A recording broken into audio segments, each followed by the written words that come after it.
tableau vivant means living picture. The term, borrowed from the French language, describes a group of suitably costumed actors or artists' models, carefully posed and often theatrically lit. Throughout the duration of the display, the people shown do not speak or move. The approach thus marries the art forms of the stage with those of painting or photography, and as such it has been of interest to modern photographers. The most recent heyday of the tableau vivant was the 19th century, with virtually nude tableaux vivants or poses plastiques providing a form of erotic entertainment. Occasionally, a mass was punctuated with short dramatic scenes and tableaux. They were a major feature of festivities for royal weddings, coronations and royal entries into cities. Often the actors imitated statues, much in the manner of modern street entertainers, but in larger groups, and mounted on elaborate temporary stands along the path of the main procession. On stage, before radio, film and television, tableaux vivants were popular forms of entertainment, even in frontier towns. Before the age of color reproduction of images, the tableau vivant was sometimes used to recreate paintings on stage, based on an etching or sketch of a painting. This could be done as an amateur venture in a drawing room, or as a more professionally produced series of tableaux presented on a theater stage, one following another, usually to tell a story without requiring all the usual trappings of a live theater performance. They thus educated their audience to understand the form taken by later Victorian and Edwardian-era magic lantern shows, and perhaps also sequential narrative comic strips. These tableaux vivants were often performed as the basis for school nativity plays in England during the Victorian period. The custom is still practiced at Loughborough High School. 10 tableaux are performed each year at the school carol service, including the depiction of an engraving en grise. Theatrical censorship in Britain and the US forbade actresses to move when nude or semi-nude on stage, so tableaux vivants had a place and risk were copyright entertainment for many years. Although in the early 1900s, German dancer Olga Desmond appeared in Paragraph and Herzogbend in which she posed nude in living pictures, imitating classical works of art. In the 19th century they took such titles as Nymphs Bathing, and Diana the Huntress, and were to be found at such places as the Hall of Rome in Great Windmill Street, London. Other venues were the Coal Hole in the Strand and the Cider Cellar in Maiden Lane. Nude and semi-nude tableaux vivants were also a frequent feature of variety shows in the U.S. first on Broadway in New York, then elsewhere in the country. The Ziegfeld Follies featured tableaux vivants from 1917. The Windmill Theatre in London featured nude tableaux vivants on stage. It was the first, and for many years the only venue for them in 20th-century London. Tableaux vivants were often included in fairground sideshows. Such shows had largely died out by the 1970s. Tableaux vivants remain a major attraction at the annual pageant of the Masters in Laguna Beach, California.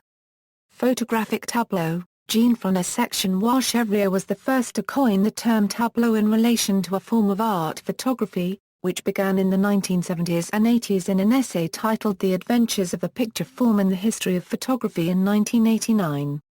The initial translation of this text substitutes the English word picture for the French word tableau. However, Michael Fried retains the French word tableau when referring to Chevrier's essay, because according to Fried, there is no direct translation into English for the French word tableau.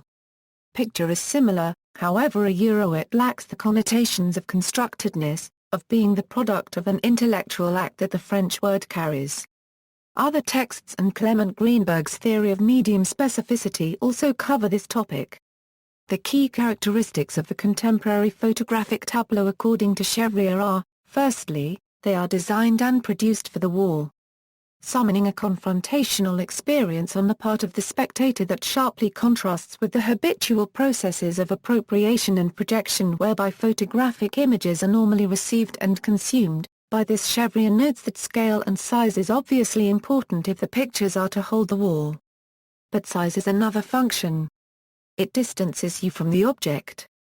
It makes you stand back from the picture to take it all in. This confrontational experience, Fried notes, is actually quite a large break from the conventional reception of photography which up to that point was often consumed in books or magazines. the tableau has its roots in pictorialist photography and not the tableau vivant. Pictorialism, according to Jeff Wall, could be seen as an attempt by photographers to unsuccessfully imitate painting. Pictorialist photography was dazzled by the spectacle of Western painting and attempted, to some extent, to imitate it in acts of pure composition. Lacking the means to make the surface of its pictures unpredictable and important, the first phase of pictorialism, Stiglitz's phase, emulated the fine graphic arts, reinvented the beautiful look, set standards for gorgeousness of composition, and faded. Pictorialism failed according to Wall because photographers lacked the means to make their surfaces unpredictable. However, photography did have the ability to become unpredictable and spontaneous.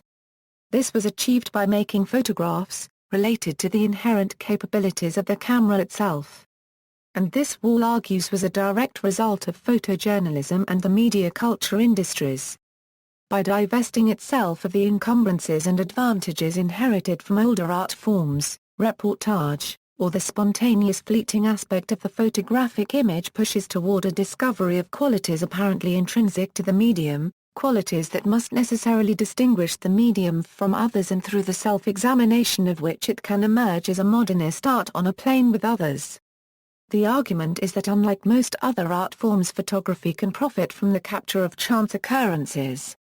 Through this process, the snapshot, the accidental image, photography invents its own concept of the picture.